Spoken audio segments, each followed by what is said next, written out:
भगवान वामन का रूप बनाकर उन्हीं के साथ शुक्ल लोक को चले गए। बहुत दिनों तक वही रह गए। इधर जब माता लक्ष्मी को नारद जी के द्वारा पता चला कि भगवान बलि के यहाँ एक तरह से कैदी बन के उसके द्वारपाल बने हुए हैं, तो माता पहुंच जाती है बलि के यहाँ। बड़ी सेवा की बलि की और उसे भाई बना लिया। एक दिन रक्षाबंधन बाना श्रावणी में और कहा कि भैया इस श्रावणी में रक्षाबंधन के उपलक्ष्य में मुझे कुछ उपहार नहीं दोगे?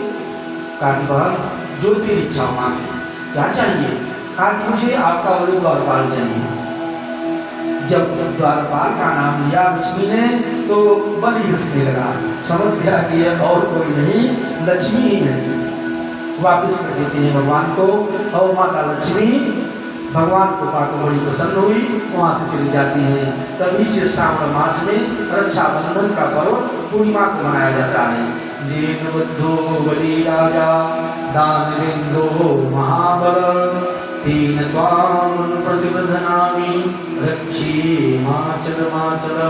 इस मंत्र के साथ जिसको रक्षा माना जाता है कि जिसको मानने के प्रतिफल में माता लक्ष्मी ने दक्षिणा के स्वरूप में प्राप्त कर लिया अर्थात विष्णु को, वही भगवान विष्णु तब तक मेरी रक्षा करे जब तक यह रक्षा सूत्र मेरे हाथों में बना हुआ है।